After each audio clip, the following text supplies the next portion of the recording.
Corona काल के दौरान इकलौता विधानसभा चुनाव बिहार में हुआ। यह चुनाव महामारी के तमाम दर्द की पृष्ठभूमि में हुआ। बिहार में नीतीश सरकार की सहयोगी बीजेपी की साख दांव पर थी।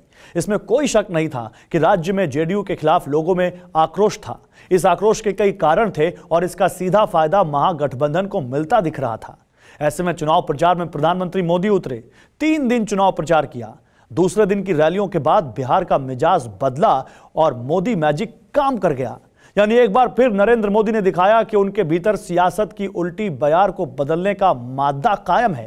टेली सीरीज के इस एपिसोड में देखिए पाटलिपुत्र टर्निंग द टाइड।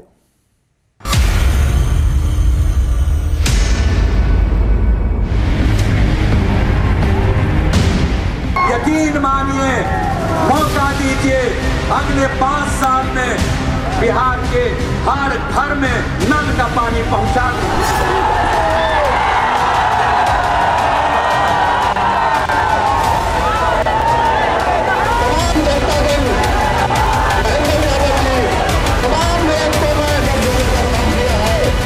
तेजस्वी की नीति में दम था, नीतीश का तेज कम था।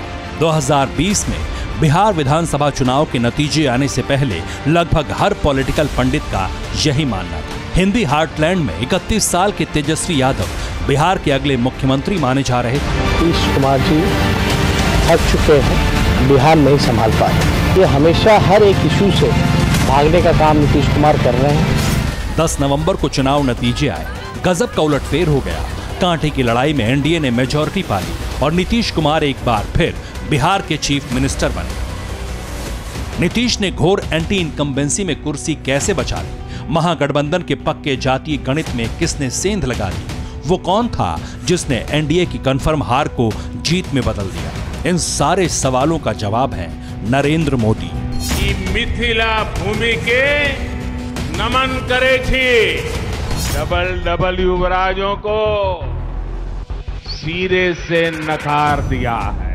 परिवारवाद हार रहा है, जनतंत्र फिर से जीत रहा है। बिहार चुनाव में पीएम मोदी ने 12 रैलियां की थी।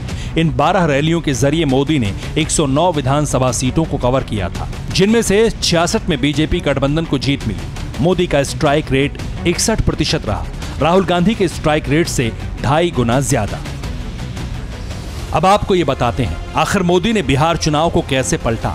बिहार में पहले चरण का मतदान 28 अक्टूबर को था। पहले चरण के चुनाव के बाद बीजेपी को ग्राउंड रिपोर्ट मिल गई कि माहौल गठबंधन के पक्ष में है। इसके बाद मोदी ने बिहार में कमल खिलाने का जिम्मा लिया और दूसरे चरण के चुनाव से पहले 1 नवंबर को ही एक दिन में 4 रैलियां करके हवा बदल दी। किसी माँ को वो चिंता करने की जरूरत नहीं है कि छठ पूजा को कैसे मनाएंगे। अरे मेरी माँ, अरे तुमने इस तुम्हारे बेटे को दिल्ली में बिठाया है, क्या वो तुम्हारी छठ पूजा की चिंता नहीं करेगा?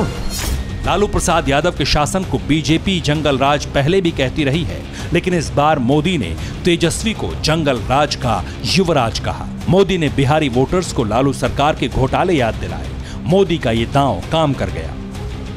बिहार के लोगों ने जंगल राज को, डबल युवराजों को सिरे से नकार दिया है।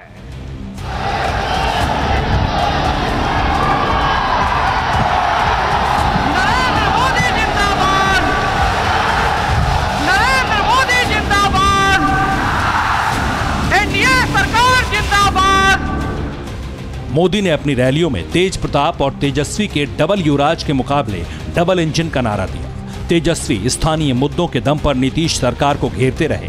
उधर मोदी ने स्थानीय मुद्दों के साथ साथ भारत माता की जय और जय श्री राम के नारों से समझौता करने वालों का जिक्र करके साइलेंट और स्विंग वोटर्स का मूड बदल दिया। पवित्र भूमि का प्रणाम करे छोन।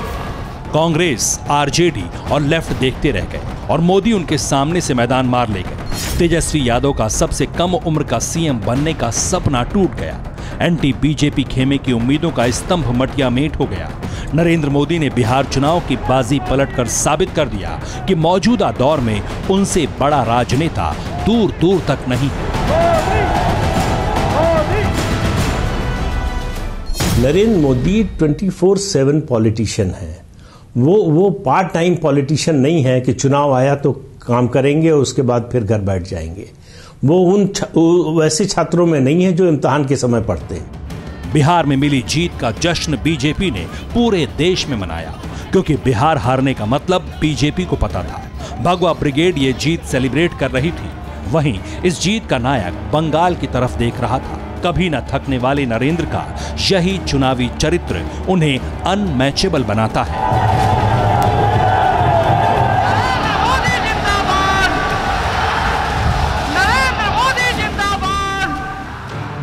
परवाह देश की, सोमवार से शुक्रवार रात 10 बजे TV9 भारतवर्ष पर।